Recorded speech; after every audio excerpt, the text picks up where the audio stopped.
नमस्कार मित्रांनो, आज आपण पाहणार आहोत विण दोघातली ही तुटेना मालिकेतील मल्लिका म्हणजेच अभिनेत्री किशोरी आंबिये यांची खरी जीवन कहाणी। विण दोघातली ही तुटेना या मालिकेतील मल्लिका ही भूमिका साकारणाऱ्या ज्येष्ठ अभिनेत्री किशोरी आंबिये यांनी आपल्या 3 दशकांच्या कारकिर्दीत मराठी चित्रपट, नाटक आणि मालिकांमध्ये स्वतःचं वेगळं स्थान निर्माण केलं आहे। किशोरी आंबिये यांचा जन्म 25 जून 1970 ला झाला।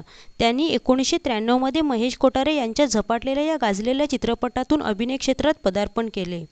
90च्या दशकात त्यांनी लक्ष्मीकांत बेर्डे, अशोक सराफ आणि सचिन पिळगावकर यासारख्या दिग्गज अभिनेत्यांसोबत अनेक सुपरहिट चित्रपटांमध्ये काम केले। खतरनाक, चष्मे बादर, आबा जिंदाबाद हे त्यांचे काही गाजलेले चित्रपट आहेत। चित्रपटानंतर त्यांनी आपला मोर्चा मालिकांकडे वळवला। माझ्या नवऱ्याची बायको मधील त्यांची शनैयाची मम्मा ही भूमिका विशेष गाजली। याशिवाय सहकुटुंब, सहपरिवार, लक्ष्मीच्या पावलांनी आणि सध्या विण दोघातली ही तुटेना यासारख्या मालिकांतून त्या प्रेक्षकांचे मनोरंजन करत आहेत। किशोरी आंबिये त्यांच्या सकारात्मकतेसाठी आणि ऊर्जेसाठी ओळखल्या जातात। सहकलाकारांसोबत त्यांचे नाते आई मुलीसारखे प्रेमळ असते। त्यांनी केवळ विनोदीच नव्हे तर खाष्ट सासू किंवा प्रेमळ आई अशा विविध छटा असलेल्या भूमिका सक्षमपणे पेलल्या आहेत।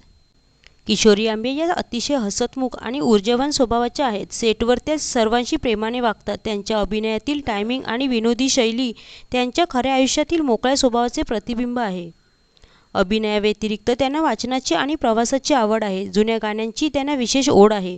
मराठी चित्रपटसृष्टीतील अनेक दिग्गजांशी त्यांचे कौटुंबिक संबंध आहेत। त्यांनी आपले खासगी आयुष्य नेहमी प्रसिद्धीच्या झोतात येण्यापासून लांब ठेवले आहे। मात्र सोशल मीडियाच्या माध्यमातून त्या आपल्या चाहत्यांशी अधूनमधून संवाद साधत असतात। तर मित्रांनो, तुम्हाला विण दोघातली ही तुटेना मालिकेतील मल्लिका म्हणजेच अभिनेत्री किशोरी आंबिये यांचा अभिनय आवडतो का, हे कमेंटमध्ये नक्की सांगा। व्हिडिओ आवडल्यास चॅनलला सबस्क्राईब करा आणि बेल आयकॉन दाबा। धन्यवाद।